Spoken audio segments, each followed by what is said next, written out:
një dokumentar i publikuar së fundmi nga media turke, i prodhuar në autor turq, i ka kustuar një vëmendje të veçantë figurës heroike të Gjergj Kastriot Skënderbeut, herojt kombëtar shqiptar që për më shumë se një çerek shekulli sfidoi dhe mundi një nga perandorit më të fuqishme të botës asaj kohe, perandorinë osmane. Sipas dokumentarit, gjithçka filloi në vitin 1443, ku Gjergj Kastrioti, e njohur gjërësisht si Skënderbeu, u shkëput nga radhat e ushtrisë osmane pas betejës e Nishit dhe u rikthye në Trojet Arbënore. Aty ai mori në dorë udhëheqjen e principatës së tij dhe filloi më njëherë përgatitjet për një luftë të gjatë kundër osmanëve.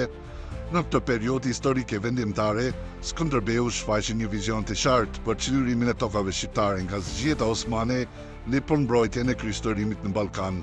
Dokumentari thekson se për 25 vjet me radhë, Skënderbeu udhëhoqi një rezistencë të jashtëzakonshme duke fituar mbi 20 beteja të mëdha ndaj ushtrisë osmane, shpeshherë shumë më të mëdha në numër dhe më të pajisura.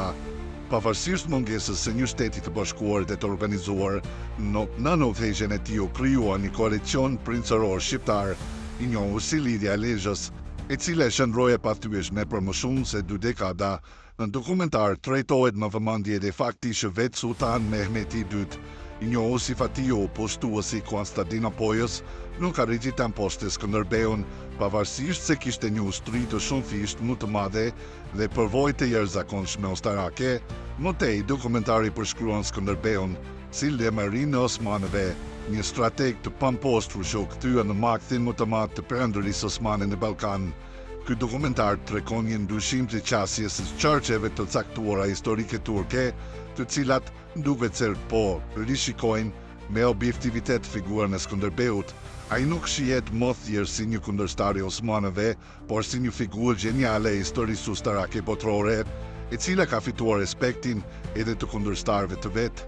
Në fakt, historia e Skënderbeut është ndër më të njohurat në botë, por të ja shkruar mbi 1000 libra në 10 gjuhë të ndryshme, ndërsa figura e tij nderohet me përmendore në shumë qytete të botës, si në Rom, Vjen, Paris, Bruxelles, Londër e deri në Amerikë. Ai vazhdon të mbetet simboli i qëndresës, i lirisë dhe i bashkimit kombëtar. Autorët e dokumentarit në fjalë nuk hezitojnë të nënvizojnë edhe rëndësinë që ka figura e Skënderbeut në ndërtimin e identitetit kombëtar shqiptar. Ata e vlerësojnë si një prijës që mbrojti jo vetëm tokat e veta, por edhe qytetërimin evropian nga përhapja më e madhe e perandorisë osmane. Në fund të dokumentarit, autorët turq theksojnë se historia duhet parë me sy të drejtë dhe të hapur. Ata ftojnë shikuesit të njohin Skënderbeun jo vetëm si një hero shqiptar, por si një strateg ndërkombëtar, i cili u përball me një nga makinat më të mëdha ushtarake të kohës dhe doli fitimtar në shumë beteja përmes gjuarësisë, guximit dhe vendosshmërisë. Dokumentari ka ngjallur interes të madh në rrjetet sociale dhe shpërndar gjërësisht në mesin e shqiptarëve në vend dhe diasporë. Reagimet kanë qenë shumë të vlerësime për mënyrë realiste të trajtimit të figurës historike, madje edhe nga vetushit, të cilët po e shohin me admirim figurën që dikur ishte armiku më i madh i perandorisë së tyre.